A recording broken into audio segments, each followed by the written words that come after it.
श्रीराम समर्थ. सद्गुरू श्री ब्रह्मचैतन्य गोंदवलेकर महाराज यांचे प्रवचन 15 मे. कोणाचेही मन न दुखवता सर्वांशी प्रेमाने वागावे. ज्याला 4 पैसे शिल्लक टाकावेत असे वाटत असेल त्याने पहिली कोणती गोष्ट करायची ती ही की कोणाचेही कर्ज होऊ देऊ नये. हे साधले की मग खर्च थोडा कमी करण्याचा प्रयत्न करावा, म्हणजे सहजच शिल्लक पडू लागते. तोच नियम प्रेमाला लागू असतो. प्रेम वाढावे असे वाटत असेल तर प्रथम द्वेषबुद्धीला मूठ माती देणे जरूर आहे. नंतर प्रेम कसे वाढेल याच्या उद्योगाला लागावे. चुकूनसुद्धा कोणाचे मन दुखवणार नाही अशी दक्षता घेणे जरूर आहे. एखाद्याला काठी मारली किंवा अन्य तऱ्हेने देहाला दुखापत केली तर ती थोड्याफार वेळाने भरून निघेल आणि त्याच्या हातापाया पडून माफी मागितली तर तो मनुष्य क्षमाही करील. पण मन दुखवण्या इतकी वाईट गोष्ट दुसरी नाही. मन दुखवणे म्हणजे प्रत्यक्ष परमेश्वराला दुखवण्यासारखे आहे. कारण भगवंताने ज्या आपल्या विभूती सांगितलेल्या आहेत त्यात मी मन आहे असे सांगितले आहे.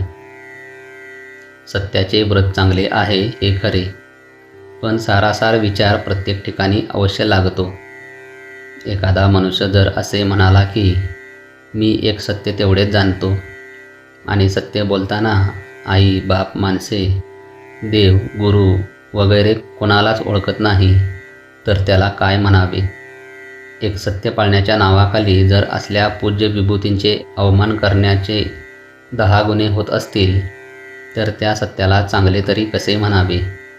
चोरी करण्याकरता आलेल्या चोराला त्याला चोरी करू दिली नाही तर त्याचे मन दुखावेल, म्हणून चोरी करू देणे हे योग्य म्हणता येईल का? सारांश: प्रत्येक गोष्टीत सारासार विचाराची गरज आहे.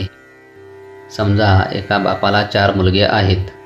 त्या 4पैकी एकाला गोड आवडते, दुसऱ्याला आंबट आवडते, तिसऱ्याला तिखट आवडते आणि चौथ्याला तेलकट आवडते. आता प्रत्येकाच्या या रुचिवैचित्र्यामुळे जर ते भांडू लागले तर भांडण कधीच मिटणार नाही. म्हणून भांडण मिटवायचे असेल तर चौघांनीही एकमेकांच्या रुचीकडे दुर्लक्ष केले पाहिजे, हे पहिले काम. आणि पुढे प्रेम वाढवण्याकरता ज्या एका बापाची आपण 4 मुले आहोत त्याच्याकडे दृष्टी ठेवणे हे दुसरे काम. म्हणजे साहजिकच पहिल्या गोष्टीचा विसर पडून आपण सर्व बंधू आहोत ही एकच जाणीव डोळ्यासमोर राहून प्रेमाचे पोषण होईल. कशाही परिस्थितीत एकमेकांशी सलोख्याने आणि प्रेमाने राहणे या सारासार विचाराचे पालन प्रत्येक भावाने केले तर कोणाचेही मन न दुखविता कुटुंबात समाधानाचे आणि आनंदाचे वातावरण निर्माण होईल. जय जय रघुवीर समर्थ.